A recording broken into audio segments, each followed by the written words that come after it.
Boa noite, minhas amigas e meus amigos. É uma grande satisfação abrir mais uma live de lançamento de um curso do nosso IRICOPE. Esse é um curso especialíssimo, coordenado pela nossa querida Patrícia Valim, nossa parceira de primeira hora. Desde o primeiro momento, ela confiou nessa maluquice que felizmente está indo muito bem, que nos está dando tantas alegrias. Para compartilhar esse momento, temos aqui a Mara Moira e Felipe Tuchá, grandes figuras também da intelectualidade brasileira, que nos dão a honra de integrar esse nosso projeto de democratização do conhecimento. Boa noite, Patrícia, Amara, Felipe, sejam bem-vindas, bem-vindo. E estou ansioso aqui para conhecer também o conteúdo desse curso e tenho certeza que todos que estão nos acompanhando também estão. Então, boa noite, Patrícia, por favor, suas palavras iniciais aí sobre o nosso curso. E você sobreviveu à formação desse curso, que já é uma ótima notícia. Rafael, obrigada, boa noite a todos, todas e todes. Eu estou muito feliz, é uma honra estar aqui, acompanhado por gente tão querida, né? Rafael, Amara Moira, Felipe Tuchá, são pessoas admiráveis, são pessoas que têm uma produção imensa, né? Admirável, combativa, e é uma alegria imensa estar aqui, né?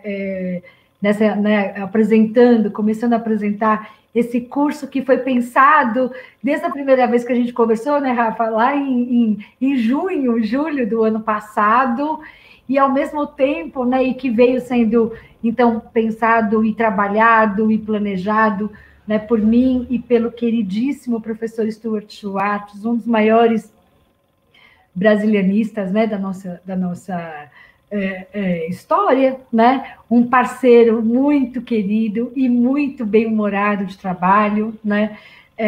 Professor em Yale, tem uma obra, né? Um conjunto de publicações muito necessárias, incontornáveis sobre a história do Brasil, especificamente sobre a história da Bahia, de maneira geral, né, muito sobre a história da Bahia, e que também faz parte, né, não só como coordenador, mas faz parte, a gente tem a honra de ter uma aula dele aqui nesse curso. Então, eu quero, então, né, desejar, sejam bem chegados, né, como diz a nossa querida Vilma Reis, Amara e Felipe.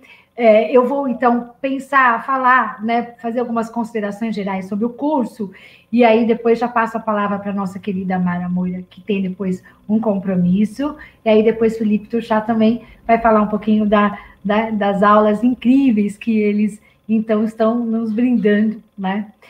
Bom, o curso Brasil mostra, né, sua cara, tua cara, é um curso formado por uma constelação, né, de historiadores e historiadoras.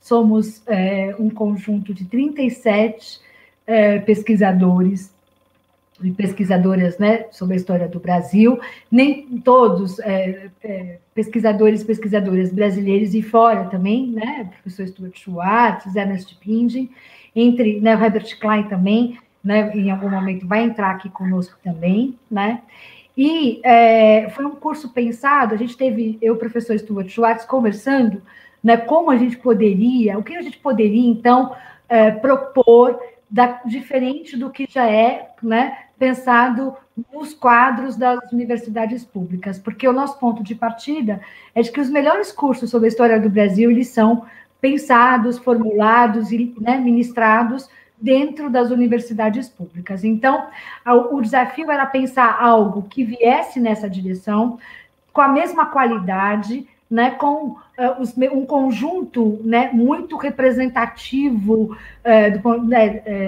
regionalmente representativo, socialmente representativo, né, que atendesse uma diversidade de pesquisadores e temas da história brasileira e que, portanto, pudesse, né, ser muito interessante, um curso que eu fizesse, e ele também fizesse. Né? E aí a gente pensando, nós decidimos então propor um curso sobre história do Brasil a partir de eixos, a partir de temas, né, da história que sejam muito caros para a nossa formação. Então, a gente tem alguns módulos, né? São 5 módulos, são 5 módulos, desculpa, e a partir desses módulos, então, a gente tem conjuntos de aulas. Então, a gente tem a água na história do Brasil, o açúcar na história do Brasil, nós temos, né? Os indesejáveis na história do Brasil, nós temos o atraso na história do Brasil, a dependência na história do Brasil. Então, depois eu vou passar para vocês, cada um, né, dos professores, a gente vou apresentar. E nós temos, então, né, os povos indígenas na história do Brasil, as sexualidades na história do Brasil, as subjetividades, a memória na história do Brasil. Então, é um curso que está lindo, né? As aulas, eu assisti todas as aulas, eu, junto com Gisele e com Samantha, né, pensando como é que a gente ia editar. Então, está um conjunto, está muito bem feito, o material está belíssimo, os colegas foram muito queridos, né, na elaboração.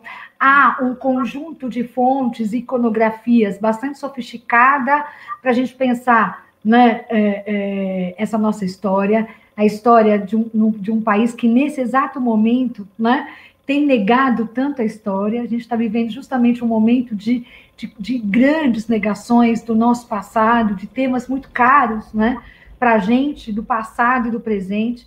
Tanto é que o curso, né, chama Brasil, mostra tua cara, passado e presente da história brasileira. Há uma história do tempo presente sendo construída, né, sendo pensada e sendo constantemente atualizada, ressignificada.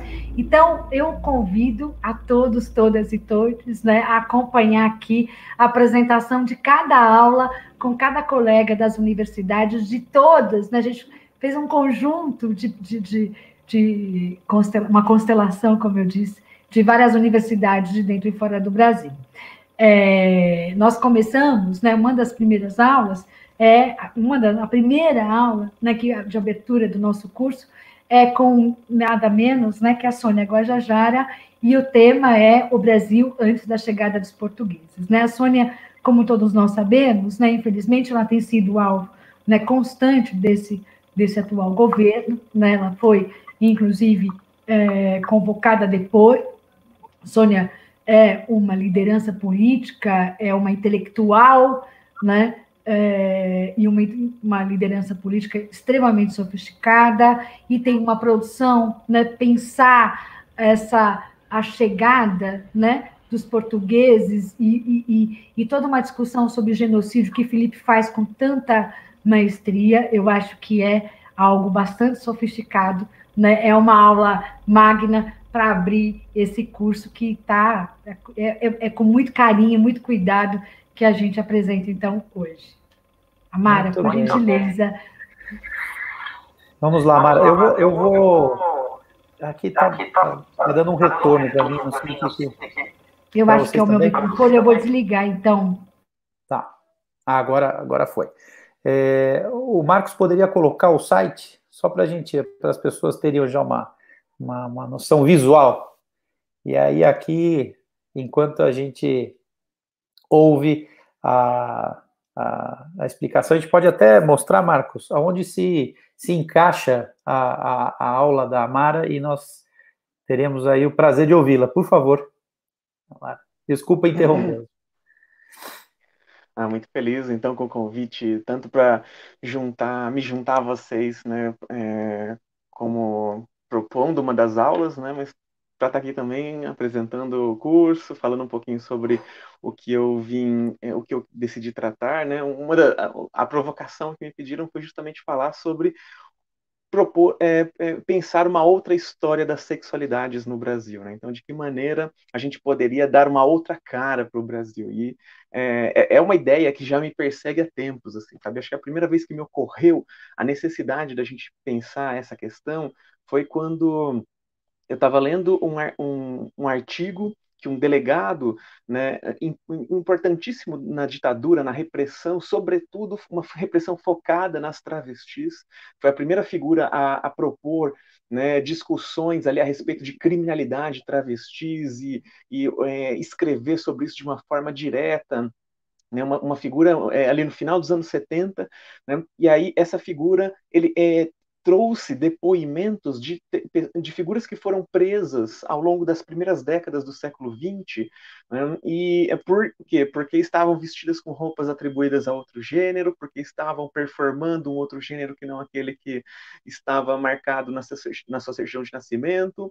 porque estavam reivindicando outro tipo de vivência da sua sexualidade ou da afetividade que não a normativa.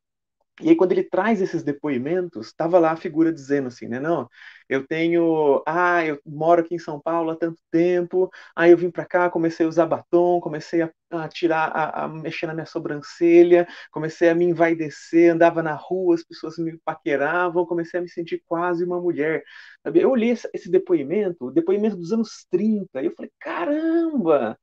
Né? Olha isso, olha onde a gente vai ter que fuçar para a gente encontrar os primórdios das primeiras pessoas que conseguiram dizer para si mesmas e depois para as outras pessoas ao seu redor: eu não sou do gênero que disseram que eu era quando nasci. Imagina como é pensar, como é que você consegue pensar que você, eu não sou um homem como dizem que eu sou uma mulher. Como é que você consegue pensar isso sem se sentir louca? Hoje, né, 2021, a gente tem um monte de exemplos aí para ajudar a pessoa que pense dessa maneira, que não, ela não está louca. Existem tantos outros precedentes, tantos outros exemplos, figuras que conseguiram se firmar, né, continuar nos seus empregos, disputar espaços na sociedade, mas como era lá atrás isso, né? Essa é uma questão super intrigante, que sempre me intrigou.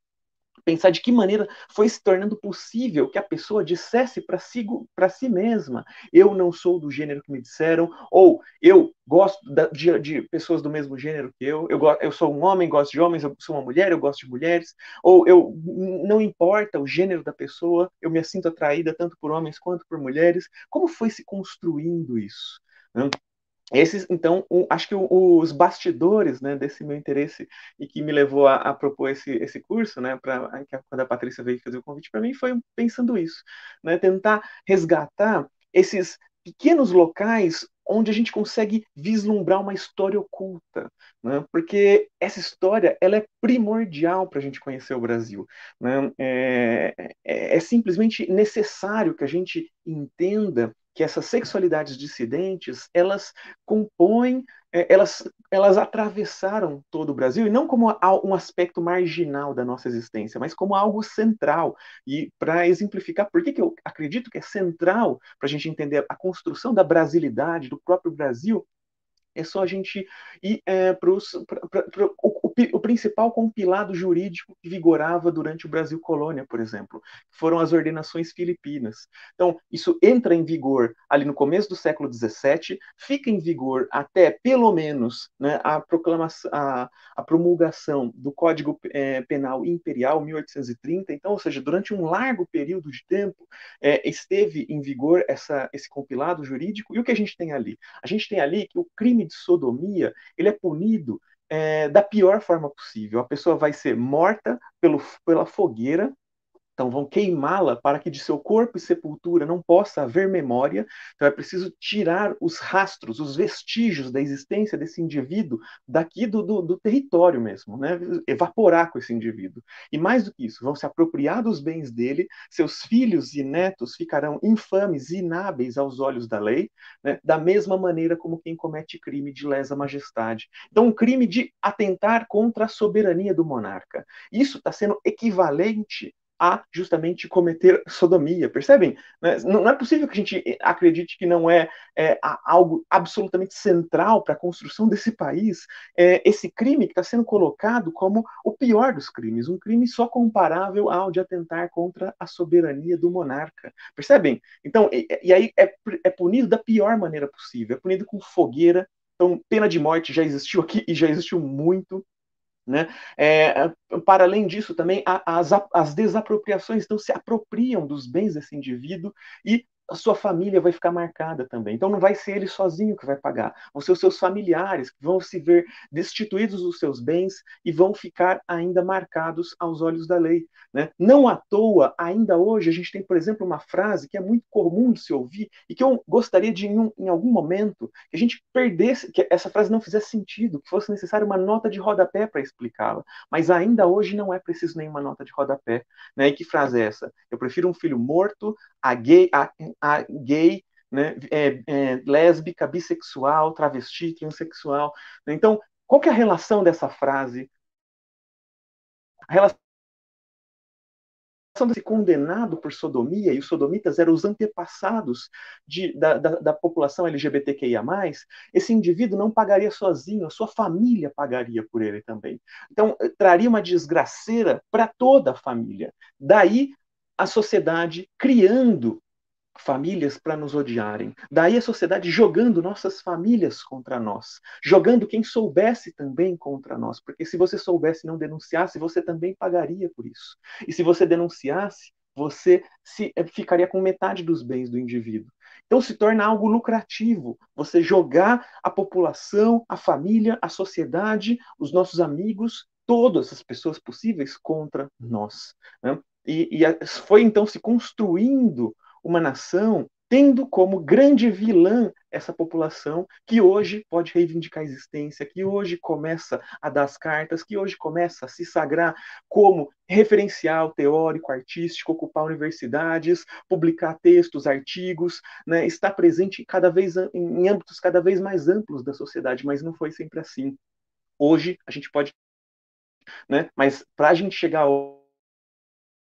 hoje passar por muita coisa também. Então, recuperar um pouco dessa história. E como é que a gente recupera essa história? A gente vai lá olhar nos relatos dos primeiros cronistas que chegaram aqui e aí pensar de que maneira essas culturas que existiam lá na Europa estavam ficando chocadas com as outras maneiras de organização da sociedade, da sexualidade, né, do próprio gênero, da vivência de gênero, como essas outras coisas viviam por aqui. Eu trouxe alguns exemplos concretos de como as coisas que existiam por aqui, né, eram diferentes das coisas que existiam em Portugal, né, na Europa desse tempo, né, e o choque, né, mas para além desses relatos, né, a gente vai ter também, por exemplo, as confissões ocorridas no âmbito da Inquisição, né, o Tribunal do Santo Ofício, que é um rolê também muito doido, né, quando você mergulha nesses textos e você percebe, né, você consegue entrever ali uma outra narrativa sobre o que foi a sexualidade aqui no Brasil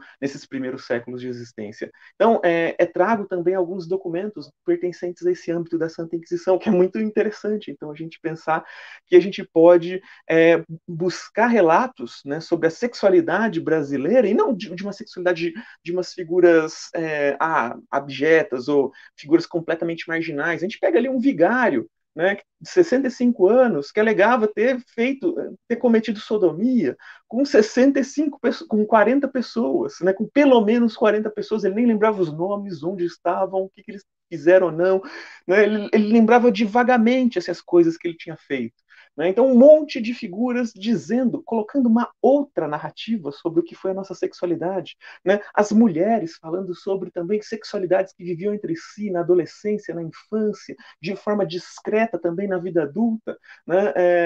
Como é que isso estava presente aqui no meio brasileiro? A Santa Inquisição, então, é um rolê muito intrigante para a gente conseguir ter uma outra ideia do que foi o desenvolvimento das sexualidades no Brasil.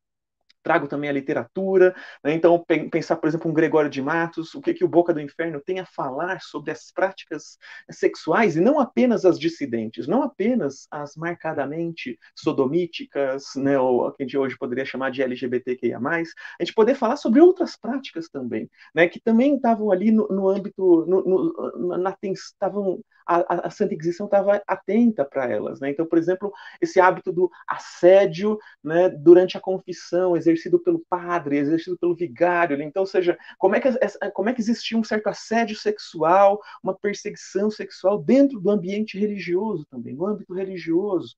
Né? Ou como é que pensar a questão das sexualidades entre figuras o que hoje a gente chamaria de heterossexuais. Então, essa sexualidade que não era contra a natura, né?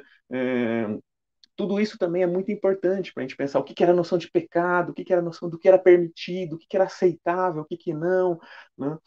E como isso foi se desenvolvendo. Então, trago as leis também, não apenas as ordenações filipinas, mas outros compilados, para a gente também pensar a questão do adultério, por exemplo, o que que se poderia fazer num caso de adultério, né? O que que estava previsto em lei, né? Nessas questões, né? De o que que significava o casamento para a mulher, para o homem. Então, questões amplas para a gente entender de uma outra maneira e perceber também de outra maneira a forma como foram se desenvolvendo esses fatos todos, assim, aí chega no século XIX, chega no século XX, né? No século XX eu acabei não conseguindo entrar muito, porque eu tinha uma hora de aula e trouxe tanta coisa antiga, que precisava de mais contextualização, que tinha uma linguagem mais esquisita, né? Então precisava de alguém ali junto, de alguma maneira, colaborando, dando um empurrãozinho para que a coisa fosse compreensível, mas de alguma forma também mostrei bem nessa chegada das travestis no cenário nacional, quando é que elas começaram a se fazer marcantes e quando é que elas se tornaram figuras incontornáveis das nossas grandes cidades, pelo menos, né? E como é que elas foram retratadas na mídia, os embates a respeito dessas transformações corporais, né? Os novos amores que elas suscitam, né? Todas essas transformações, os movimentos mais libertários aí do movimento gay, do movimento lésbico, então a criação mesmo do movimento LGBTQIA+, então são alguns dos aspectos que eu discuti no meu curso e que eu espero muito que vocês gostem, quero saber depois o que vocês acharam, inclusive. Que maravilha, hein? Poxa, que aula, acho que eu vou abandonar aqui o nosso webinar e começar o curso lá. Que maravilha, Mara. Poxa, olha, você já deu uma aula aqui fantástica, meu. Parabéns.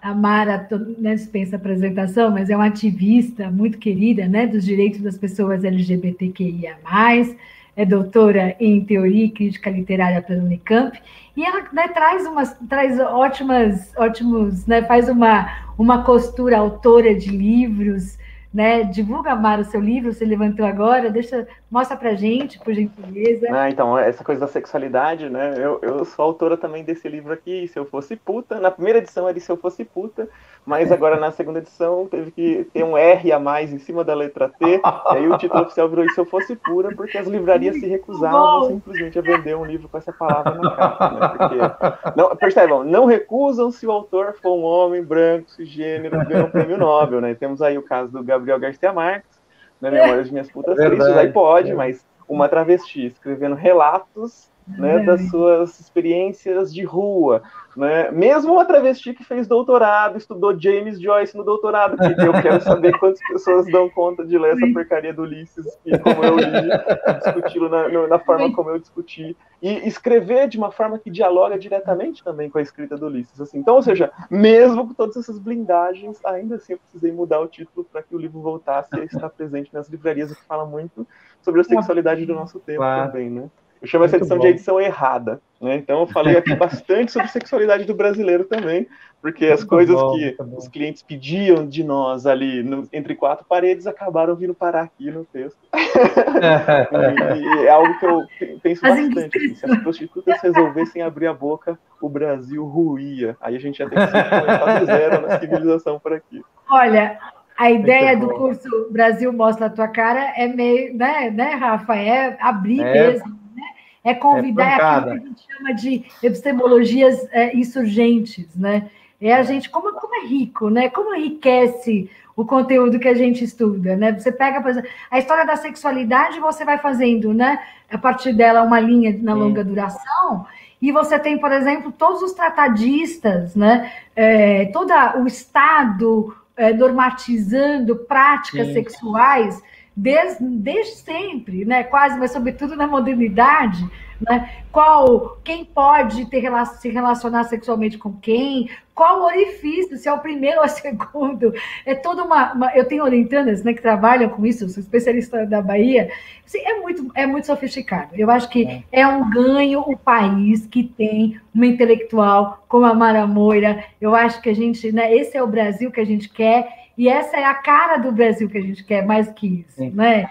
E, né, Rafa, acho que... Não, você está de parabéns, Patrícia. Você está de parabéns, porque reunir essa turma toda talentosa e é o que a gente sempre diz, a proposta do IRI também muitas vezes um intelectual que tinha um público ali limitado, que a Patrícia sabe disso, os nossos cursos, mesmo CIPOL, é uma repercussão que dá para o trabalho, uma divulgação, né, a disseminação que proporciona é fundamental, e a Patrícia sabe também que a gente não coloca nenhuma peia, nenhum limite aos coordenadores, eles têm e é isso, o resultado é esse, é um resultado espetacular nós não fazemos nenhuma concessão ou não há nenhuma limitação, e a gente tem essa riqueza que a gente viu agora na fala da Amara. Muito bom. E tem Obrigado. É muito interessante, Rafa, antes da Amara, né, sair, infelizmente nos deixar, mas só uma questão que é o seguinte, ao mesmo tempo que eu, professor Stuart Schwartz, a gente conversava sobre o curso, né, e formulando e pensando os módulos que a gente vai ver daqui a pouco, eu estava muito desenvolvendo questões, né, minhas pesquisas sobre negacionismo.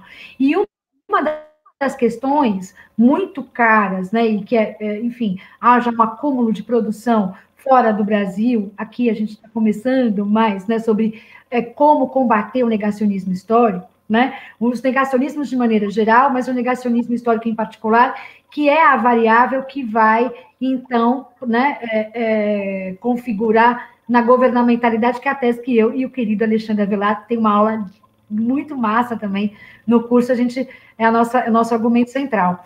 Mas uma das questões é justamente uma história que não é representativa. Como a ausência de uma história representativa, ela abre um espaço para o negacionismo, né? E eu estou falando aqui de representatividade de gênero, de raça, de região, né? É uma coisa impressionante como o Brasil, esse país de dimensão, né, continental, ele tem uma questão com o livro didático e conhecimento, né, que é veiculado tanto no Fundamental 1, Fundamental 2 e Ensino Médio, e que é o mesmo livro que é produzido, via de regra, no Centro-Sul, no Sudeste, que é São Paulo e Rio de Janeiro. Ele é feito por pessoas, né, por especialistas de São Paulo e do Rio de Janeiro, mas ele é comprado pelo Estado e ele é distribuído do Iapoque ao Chuí. Ou seja, né, mesmo o aluno que está na Bahia, Felipe sabe isso, o Felipe vai falar daqui a pouco sobre, né, a história dos povos indígenas na história do Brasil. Como o aluno que está na Bahia, ele não encontra, por exemplo, o 2 de julho, que é um evento de grande identificação regional. Ele não consegue, porque o livro é feito. Então, assim, quando a gente tem uma Mayra Moura, um Felipe Tuchá, quando a gente tem pessoas, né, dá conta de uma diversidade epistemológica, né, para um curso, eu não conheço nenhum outro curso de História do Brasil que opere nesse lugar, né, com tanta gente, com essa constelação toda, com tanta diversidade, com tanta multiplicidade de método, teórica, temática. Estou muito feliz, viu? Mara, carinho, sempre, sou sua fã, além de ser, né, sua leitora, sou sua fã. Um beijo e obrigada por você estar aqui com a gente hoje. Feliz demais, muito obrigada pelo convite, obrigada pela participação aqui também, espero ter contribuído aqui, espero que gostem da minha aula, depois me passem impressões que vocês virem lá depois. Estou bastante curiosa para conhecer as outras aulas também, né? Queria ouvir o Felipe, vou ouvir aqui, mas offline, porque eu vou ter um outro compromisso agora, vou ter que sair correndo, sim, infelizmente, mas muito obrigada pelo convite, então, Patrícia, Rafael, beijo para vocês. Beijo. Obrigado, Amara.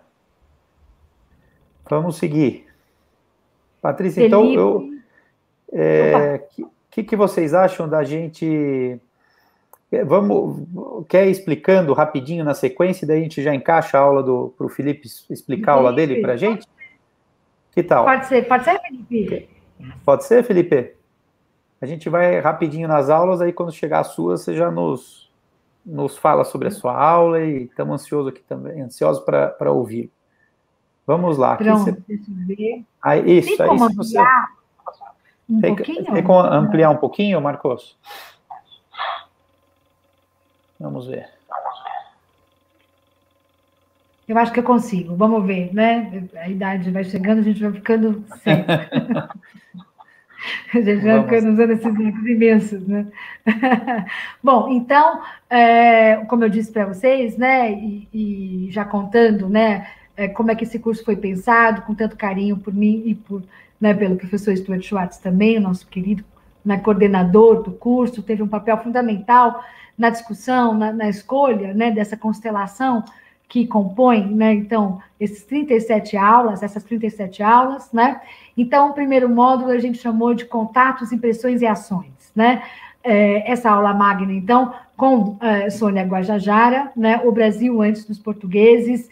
Então, é uma aula incrível, né? Que ela faz também toda uma... Né, não tem como a gente falar da chegada dos portugueses sem, né, mencionar a questão indígena hoje, né? O embate com... o atual governo, sobretudo, né, em relação à demarcação de terra, em relação ao apagamento da cultura, né, de línguas, enfim, né, inclusive o silenciamento sobre, né, as milhares e milhões de mortes, né, ao longo da história do Brasil. Então, é uma aula incrível, enfim, né, é o nossa aula, né, abrindo esse curso maravilhoso. Logo depois a gente tem, então, a aula, né, do querido Carlos Lima Júnior. Carlos faz parte, então, do curso de pós-graduação, né, uma especialização em museologia na PUC de São Paulo. Ele acabou de se doutorar no Museu de Arte Contemporânea, e então a aula dele é sobre os estrangeiros e o Brasil, né, como é que você tem as obras, então, por exemplo, de um Debré, né, como é que isso é repensado, atualizado nos quadros do Museu Paulista, por exemplo, entre outros viajantes que aqui estiveram e que, bom, enfim, né, representaram muito bem os seus espaços e os seus povos, né, como é que esses estrangeiros né, viam o território e sua gente, né, quando eles aqui estavam. A terceira aula, a 3, então, né, a imagem do Brasil nos mapas, né, com a professora titular, né, Júlia Furtado, da Universidade Federal de Minas Gerais, professora visitante também da Unifesp, né, do programa de pós-graduação da Unifesp. Então, é aqui, né, praticamente uma história da cartografia, mas entendendo, então, que a cartografia é sempre uma representação de espaços, né? Mas também ela é uma representação, né, de território, ao tempo em que também ela é uma maneira de conformar os próprios territórios, né? Então, há aqui uma temporalidade, né, muito interessante, que vai, então, né, do século XVI até meados do século XIX, né? Há uma costura, há toda são 5 ou 6 itens, né, nesse curso, dessa aula, e, sobretudo, começando, né, com os portulanos, que eram cartas, né, mapas muito específicos do período da expansão, da chamada expansão marítima, né? Então, é uma aula cheia de mapas antigos, uma cartografia belíssima, né? Uma aula bastante sofisticada também, como todas são, né, do curso.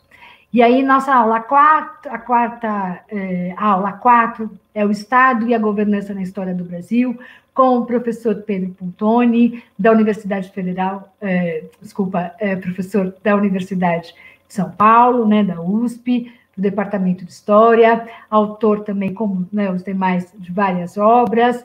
E aqui tem, né, toda a formação da nossa burocracia e o movimento político de, então, né, desses primeiros os colonizadores ocupando essas estruturas, né? Como é que você tem um movimento político desses homens em relação aos outros setores, né, as outras pessoas, outras gentes, outros povos e os demais setores dessa sociedade. Então, uma aula muito interessante, né?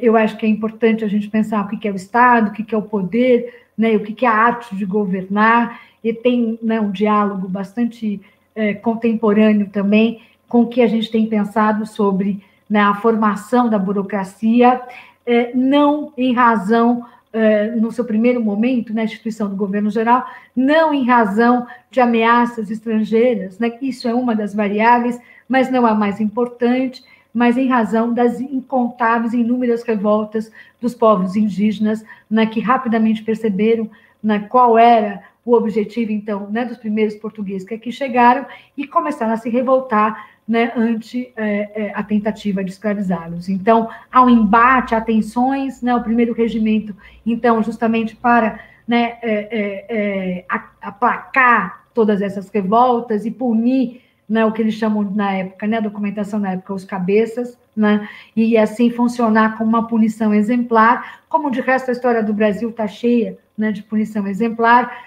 Eu mesmo mostro na minha aula, o professor Marcos Bretas também, no sentido de uma, né, pedagogia do medo, né? Se você exercer, né, se você fizer política e se você contestar, o que vai acontecer com você, o que aconteceu com esses homens, né? Então, é sempre enforcamento em praça pública, esquartejamento dos corpos, é tudo muito violento, né? Então, acho que passa por essa é uma aula muito, muito, muito importante, né?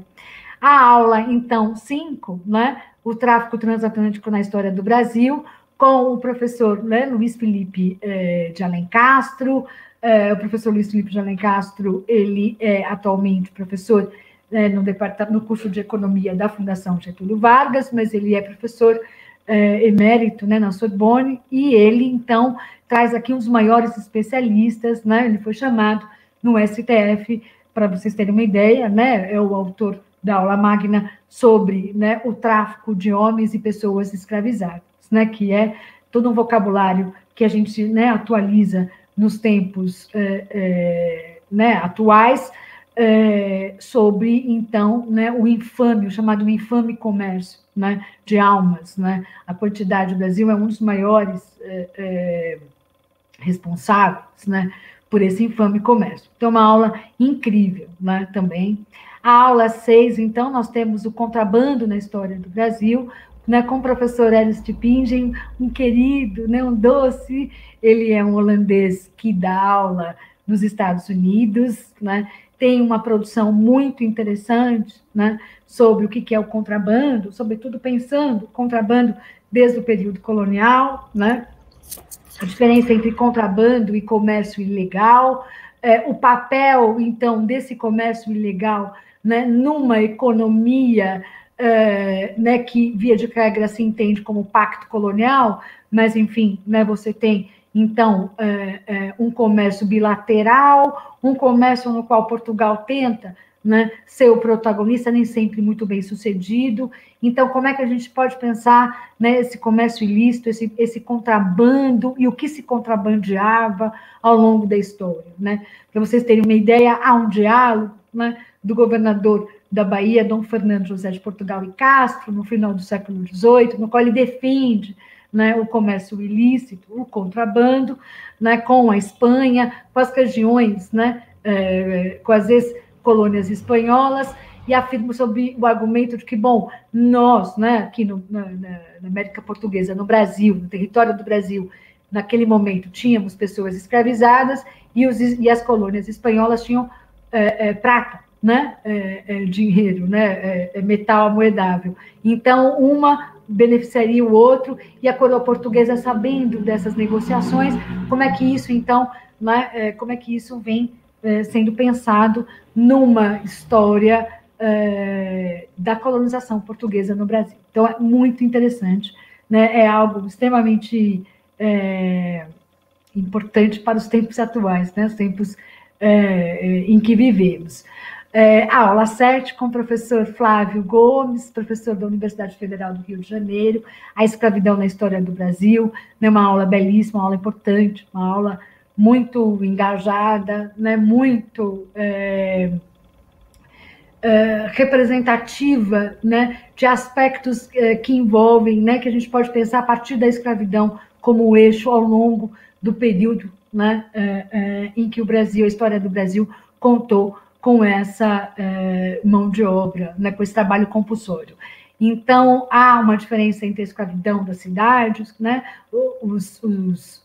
a escravidão nos engenhos, né, muito as discussões também que o professor Stuart Schwartz faz, né, no conceito de civilização do açúcar, com açúcar na história do Brasil, né? Ele tem um artigo belíssimo, o professor Stuart Schwartz, Vida dos Escravos, Vida nos Engenhos. Flávio dialoga com essa historiografia, faz um debate historiográfico, né? Apresenta as discussões do tema, né? As mais recentes discussões do tema dentro e fora do Brasil, né? Apresenta as diferenças, né? Apresenta as cidades que foram constituídas, né, na sua, por essas, né, por esses povos, por essas gentes escravizadas.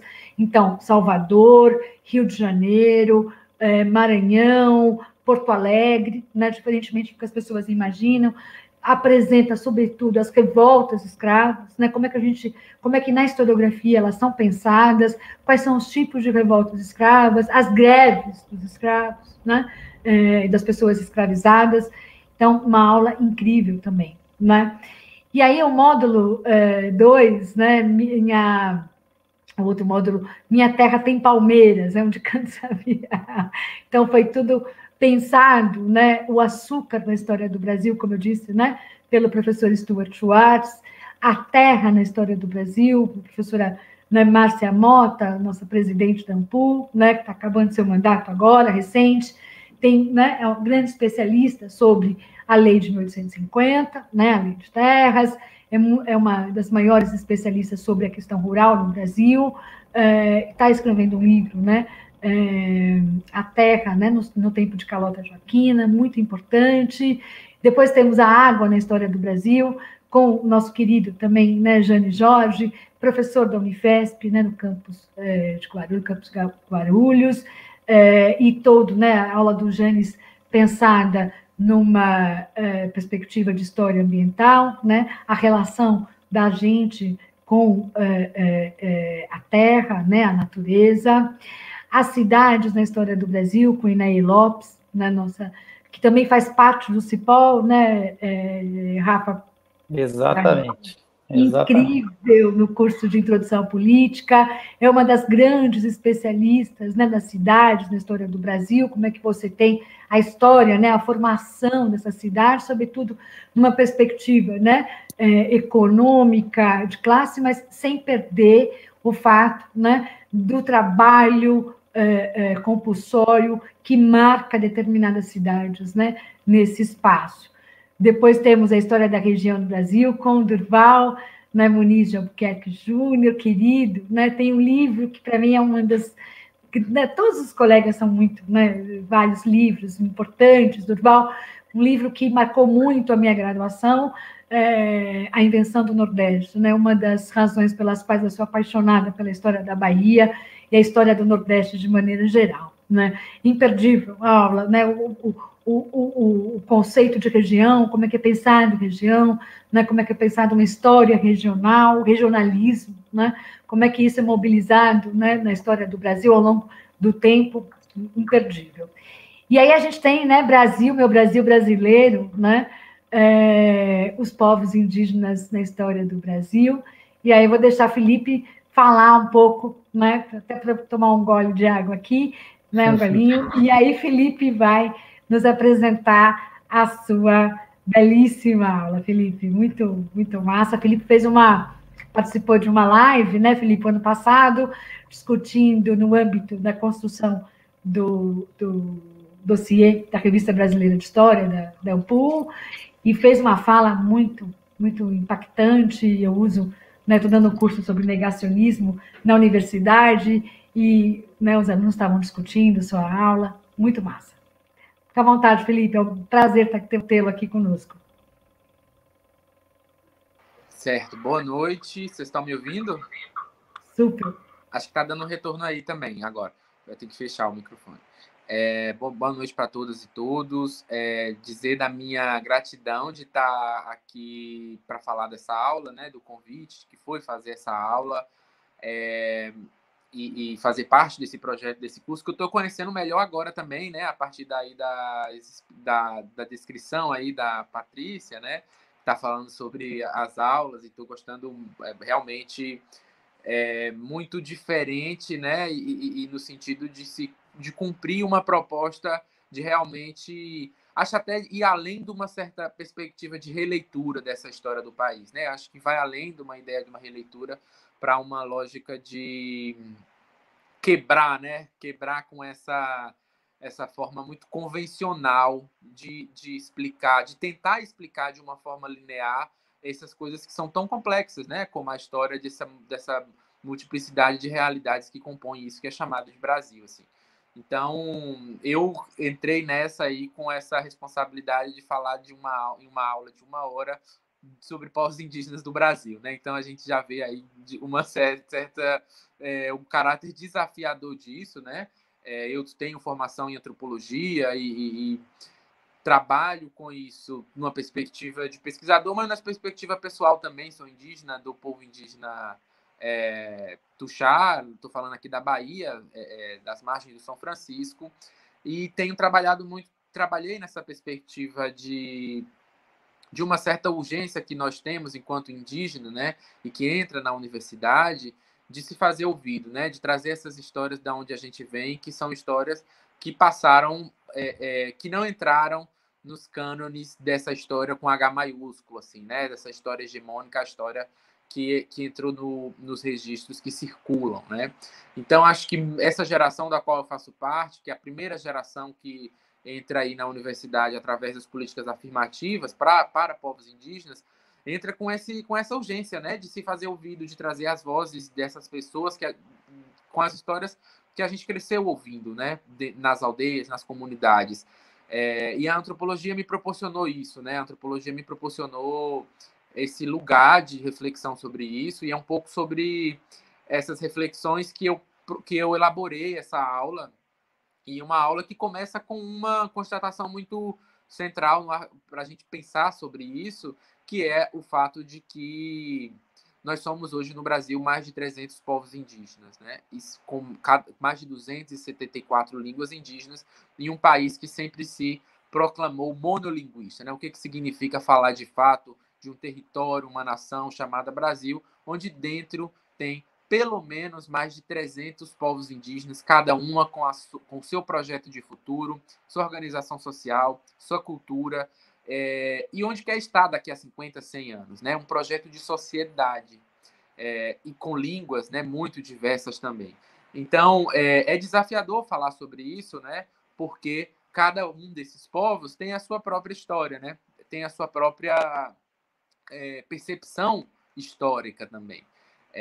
Inclusive diversa internamente ao próprio povo. Então, eu tentei organizar isso, né, de uma forma que eu tenho uma experiência também de ministrar um curso de Direito Indígena em outro espaço com um colega meu, que é o Eloy Terena, e a gente organiza esse curso pensando uma história das violações de direitos indígenas, né? Se tem o eixo condutor que marca a história de todos os povos indígenas do Brasil, é justamente os contextos de violação e de negação. Então, isso unifica também bastante essas histórias, e eu optei por também aqui, né, fazer um passeio por uma certa... para entender onde que os povos indígenas são enquadrados na mentalidade europeia e dos seus descendentes, né? Como que os povos indígenas são vistos, enxergados nesse primeiro momento, com a chegada, com a invasão colonial, e aí depois como que essas coisas continuam operando, né? Eu acho que é um grande desafio da gente pensar essa história de continuismos, no sentido de que o contexto de vida que nós indígenas passamos hoje no Brasil, no século XXI, ele é diferente até que ponto, né, do século XVII, do século XVIII, o que continua, e por que as pessoas, a sociedade brasileira, continua operando com um arquétipo imaginário muito estático, né? Então, isso são desafios para a gente pensar. Por que hoje eu tenho que, enquanto acadêmico indígena, ter que desconstruir coisas que meus parentes tinham que desconstruir 30, 40, 50 anos atrás. Eu acho que isso fala um pouco sobre essa história, né? Qual o lugar que é relegado aos povos indígenas dentro do imaginário nacional. Então, é um pouco por essa direção que a aula caminha. E aí, sim, mostrar esse desafio de mostrar o imaginário, né? E como que ele é estruturante das possibilidades do protagonismo indígena na história, Então, isso é muito importante também, né, de pensar o protagonismo dentro desses constrangimentos que não são contingenciais, né? Pelo contrário, né? São muito estruturados aí. E também pensar a própria política indigenista e os direitos indigenistas ao longo do desenvolver do que a gente chamaria dessa história indígena do Brasil, né? Dos índios do Brasil. Então, é possível, né, também discutir a partir disso, né, como que as políticas indigenistas estão associadas e refletem as mentalidades da sociedade sobre esses povos, e a gente vai fazendo esse percurso, né, um percurso que aí tem uma certa culminância na Constituição Federal de 1988. Então, vocês veem que é muito tempo, né, para cobrir nessa aula, mas que eu consigo, né, espero ter conseguido, né, proporcionar esse acompanhamento aí de alguns pontos centrais, que são pontos que eles se colocam com durante todo esse processo, né, histórico, que tem aí um ponto de ruptura em 1988. Né? Então, antes de 1988, nós indígenas éramos vistos, né, pelos enquadramentos jurídicos e legais como pessoas relativamente incapazes, né? Pessoas que não podiam responder a si mesmo em juízo, pessoas que não tinham o aparato intelectual plenamente desenvolvido. Então, eu não estou falando de 100, 200 anos atrás, estou falando de 1988. Né? Então, durante o que antecede 1988 é muito dentro desse espectro de uma história de muita negação, de muito apagamento, que a gente sabe, e que a gente tenta fazer através do momento em que a gente ocupa esses espaços. No momento que eu ocupo esse espaço, né, e venho aqui fazer essa aula, elaborar, é muito nessa lógica de quebrar com esse silenciamento, né, e trazer essas vozes que a gente tenta trazer também, que elas não são vozes, são vozes que nunca foram silenciadas, né, que sempre estiveram ecoando aí, mas que nem sempre eram ouvidas. Então é muito importante essa plataforma dentro dessa lógica. E não por acaso, então, eu termino a aula fazendo esse convite realmente, que é um convite de pensar o acesso a essas narrativas e como que hoje há uma possibilidade de acessar isso através das mídias, através dos indígenas que estão ocupando esses espaços. Né? Então, é uma aula que apresenta os pensadores indígenas, a intelectualidade indígena e as publicações indígenas, né? Eu acho que, então, tem essa proposta de representatividade, né? Lógico que eu estou ocupando esse espaço, mas tem uma série de outros parentes aí também que estão tentando dar esses recados e contar essas histórias. E aí sim, recompor a historiografia brasileira a partir de outros lugares de enunciação. Assim. Então, já pensou? Um pouco isso, assim. Estava aqui, obrigada, querido. Estava aqui pensando, né, Rafa, Felipe, já pensou um curso sobre história dos povos indígenas só com intelectuais indígenas, né? É muito sofisticado, né? Eu acho que a gente Seria esse fantástico. Brasil, né? Isso é fantástico, né? Felipe, muito obrigada. A sua aula está incrível para variar, né? Você sempre trazendo questões muito, muito importantes para o debate, né? É isso, muito querido. Então, Felipe, né, dando seu recado, convidando a todos todos aqui, né, para as aulas, né, para a aula 13, né, povos indígenas na história do Brasil. Então, passando, né, a gente tem ainda mais de 30, né, quase 30, um pouco mais de 30 aulas ainda, passando para a aula 14 sobre os africanos e as africanas na história do Brasil, com a querida professora Juliana Farias, né, da Unilab, pensando aí, sobretudo, né, as regiões que mais, né, participaram, né, desse comércio infame do tráfico transatlântico, e quais são, né, como é que o poder, né, a estrutura de poder na história do Brasil, ela se articula em relação a esses africanos e como é que esses africanos, qual era, então, o lugar dele dentro dessa sociedade, né? Em relação aos senhores, né, de pessoas escravizadas, em relação a negociantes e comerciantes, em relação a libertos, né, e livres, em relação aos próprios, né, ao conjunto geral de pessoas escravizadas. Então, como a gente vai ver, muitas vezes, né, eles estão ocupando lá embaixo, a base da base dessa sociedade e tentando, então, uma luta constante por direitos e por espaços nessa sociedade. É uma aula extremamente significativa, e aí, não por acaso, logo depois, temos, então, né, Libertos e Libertas na História do Brasil, com a professora da Universidade Federal do Recôncavo Baiano, Luciana Brito, que também participa, né, do curso do CEPOL, uma aula incrível, e que traz aqui reflexões muito atuais acerca do papel do liberto, né, e da liberta ao longo da história do Brasil, ao longo do período em que tivemos, então, né, a escravidão. Né?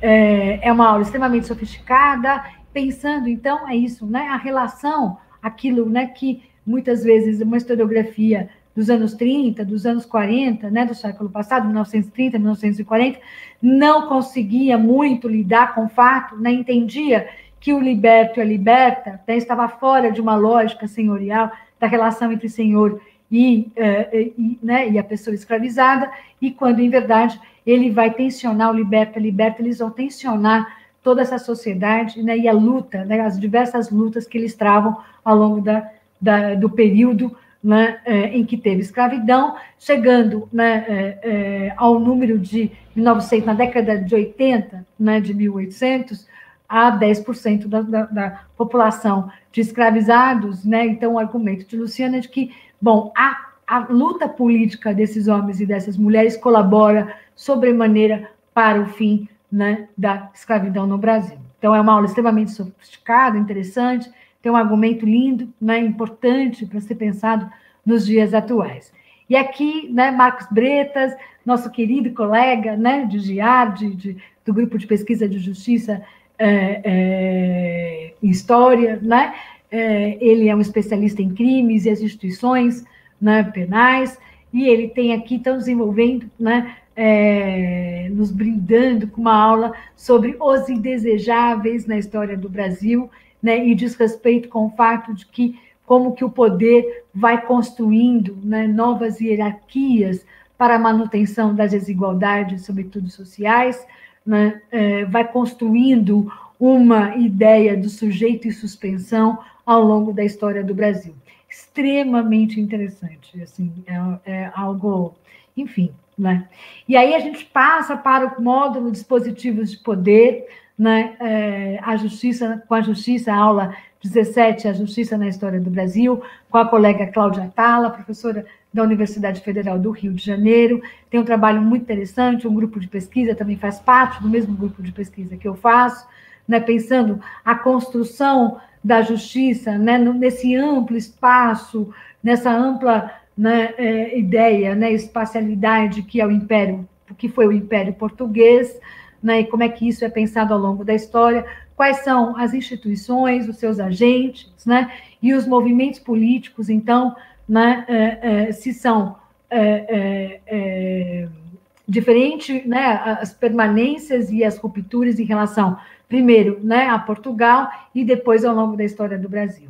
E aí a gente vem aqui, então, né, com a aula da professora pesquisadora da Fiocruz, Lorelai Cury, a ciência na história do Brasil, uma aula extremamente significativa nos tempos atuais, né, de negação da ciência, de negação de pandemia, de negação da vacina, né, como é que instituições e agentes, né, da ciência vão se articulando ao longo da história.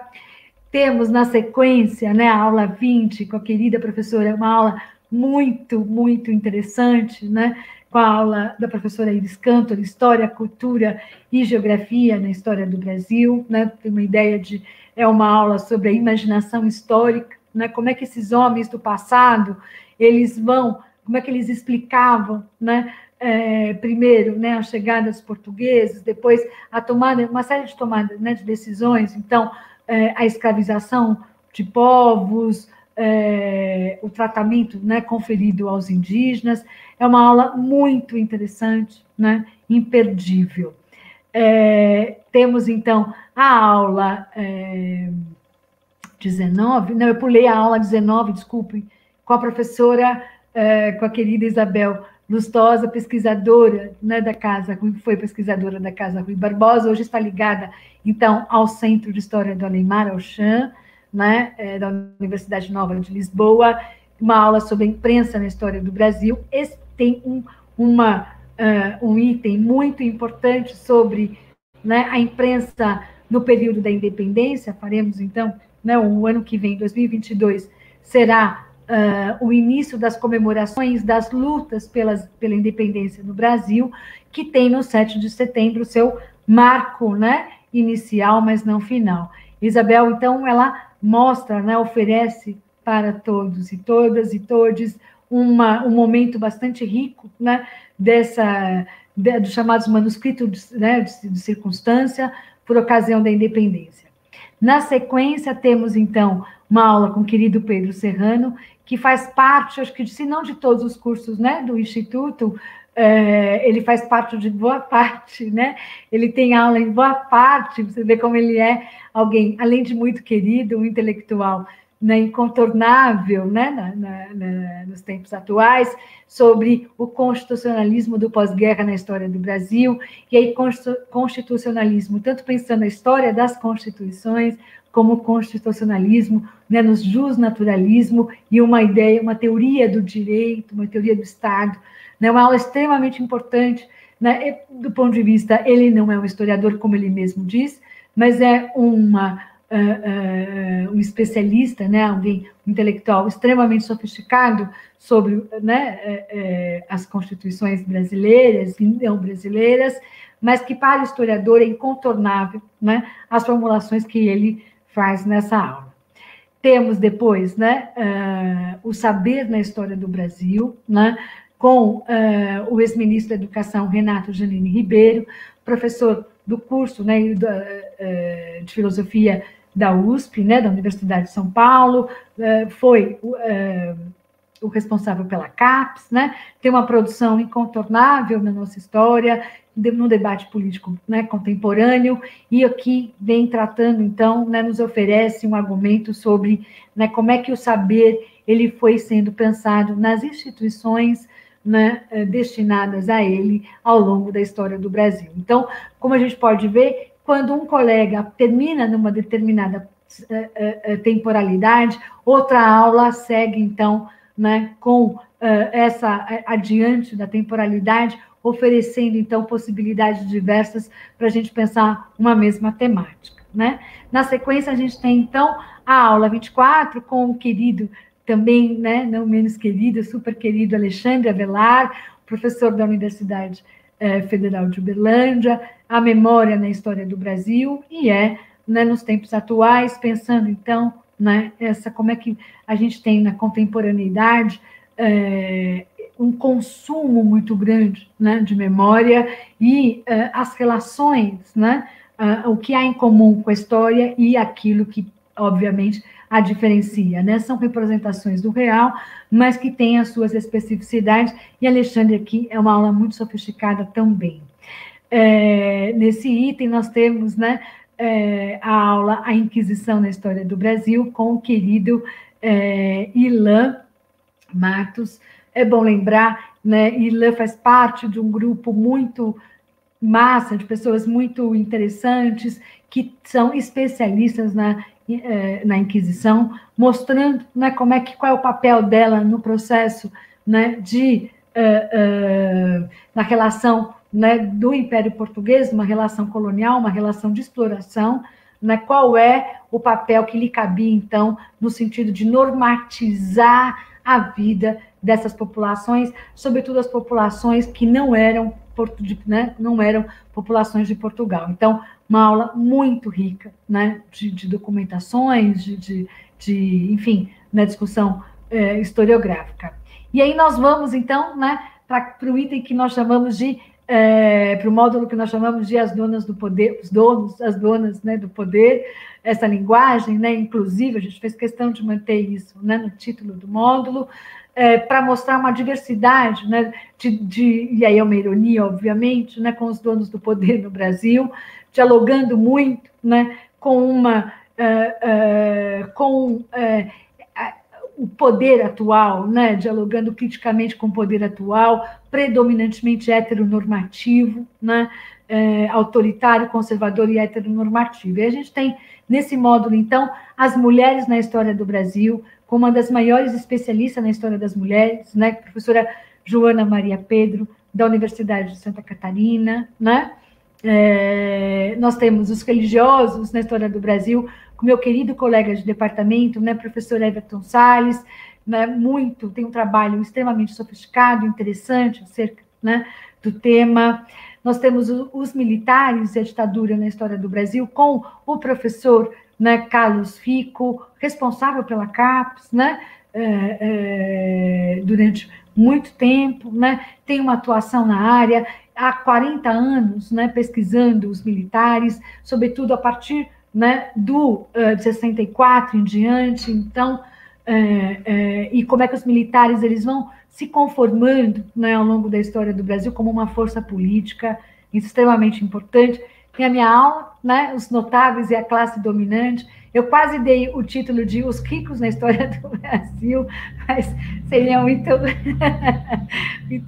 a provocação seria interessante, mas acho que não cabia, né? De qualquer forma, é quase isso, né? Eu traço a história do Brasil a partir de uma família que chegou com Tomé de Souza. Rafa, veja você, a partir de 1549, né? E que está até hoje no Ministério Público, não por acaso, né? Eu não posso falar o nome, mas enfim, né, deles, né? Mas eu posso falar até o último, né? Até onde eu chego, né? Que depois de 1985, que um deles hoje está no Ministério Público do Paraná e o outro está no Ministério Público do Rio de Janeiro. É muito interessante. Mas um deles, né, para vocês terem uma ideia, né, uma das maiores fortunas do Brasil.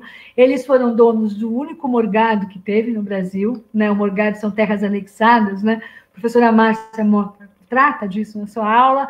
E eles eram, né, uma família muito poderosa, e um deles foi um quadro extremamente significativo durante o período do Figueiredo, né, durante a ditadura militar, o último governo, né, da ditadura militar, e ele é considerado hoje pelas comissões de verdade, né, como um dos maiores responsáveis pelas torturas, então, nos porões da ditadura, né? Então, ele tem, né, na sua contabilidade em vida, centenas, né, de mortes, e é uma família foi muito poderoso, né? Então, é uma aula, espero que depois eu também gostaria de saber, né, o que as pessoas, né, vão achar. Teremos, então, as sexualidades, que a Mara Moira, né, já apresentou, e vamos, então, caminhando, né, para o último módulo, né, que que a gente chamou de Brasil em Transe, né, muito fazendo uma analogia com Terra em Transe mesmo, né, do Glauber. E aí temos as insubmissões na história do Brasil, com o querido colega, né, André Figueiredo, professor da Unesp de Assis, e que é um dos maiores especialistas, né, na chamada Inconfidência Mineira, mas que nessa aula em especial ele vai pensar a história das revoltas, né, motins, sedições, rebeliões ao longo da história.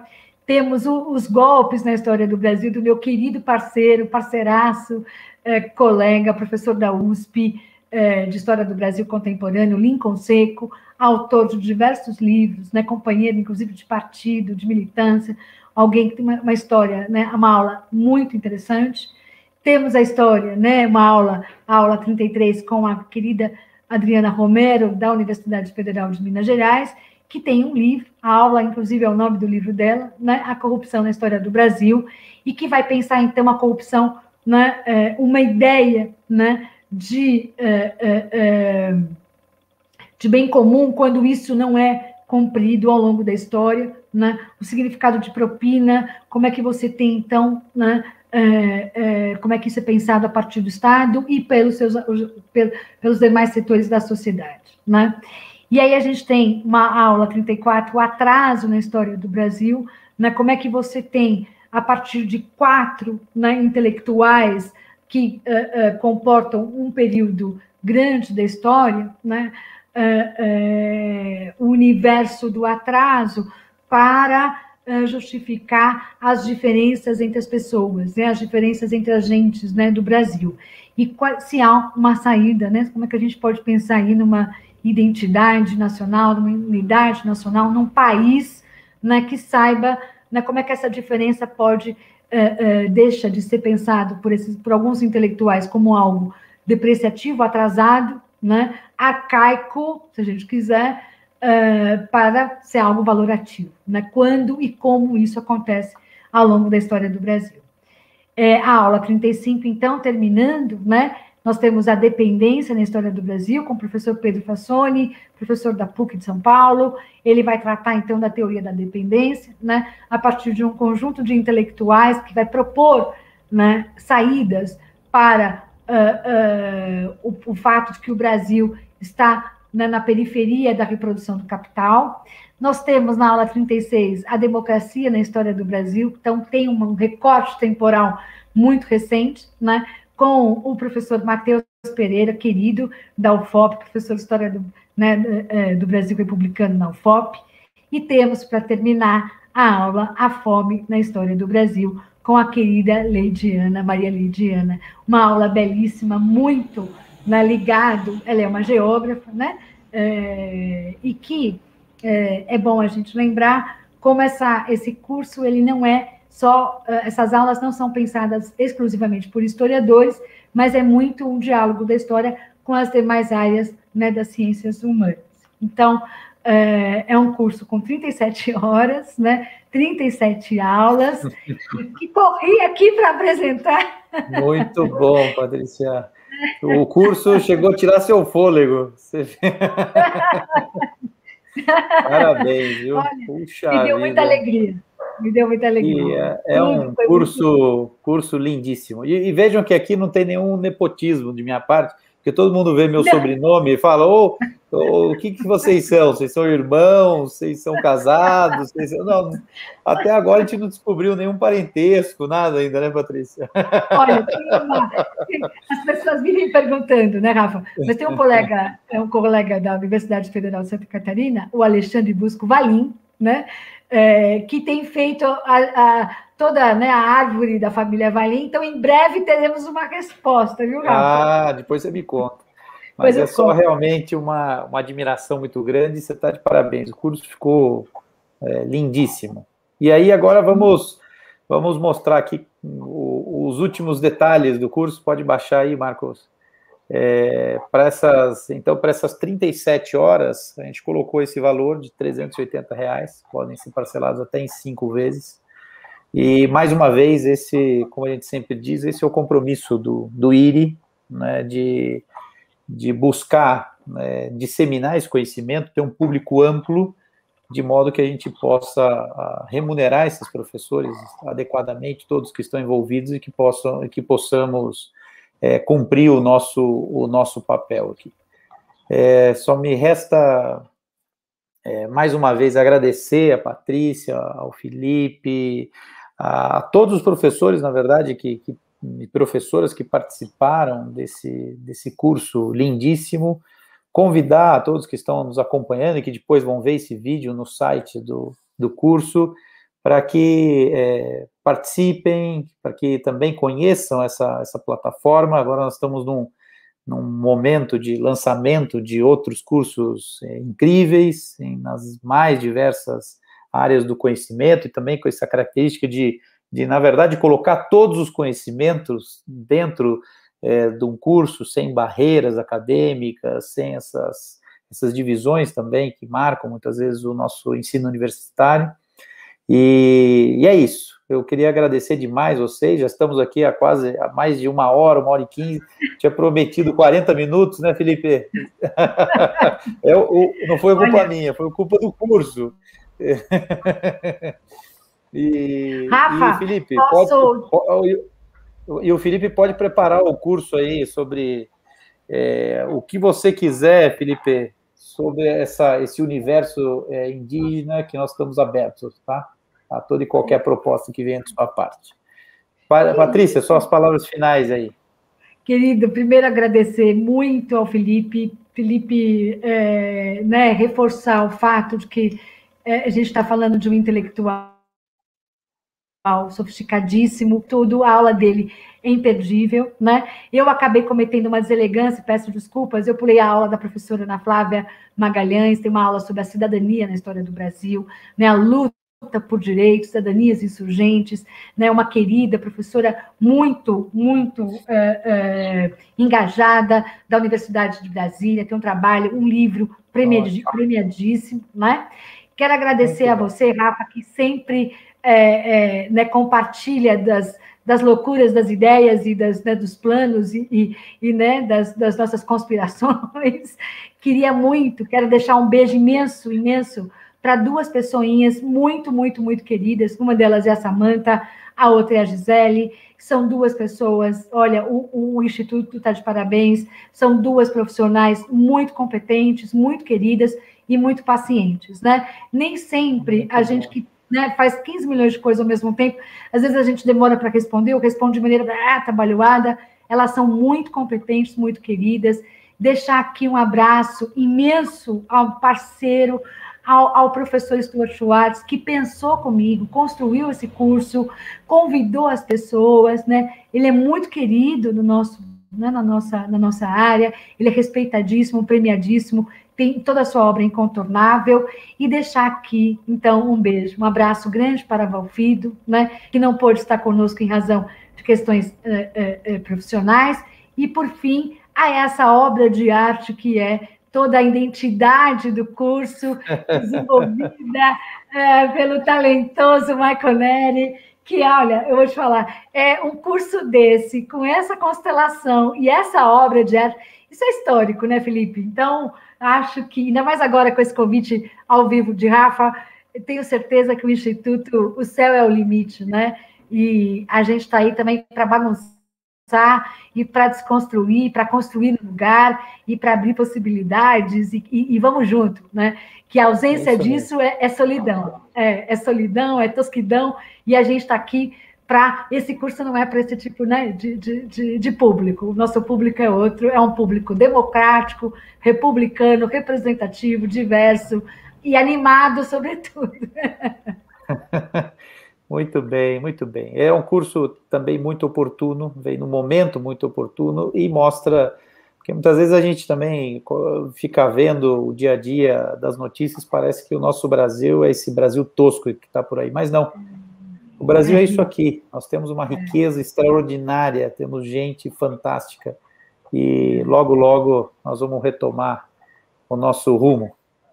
Então, obrigado. O curso começa, estão nos perguntando aqui, o curso começa, as aulas começam a ser exibidas em junho, então nós temos agora um período de inscrições, e é isso. Obrigado a todos que nos acompanharam, Patrícia, Felipe, fiquem bem, se cuidem, e até breve.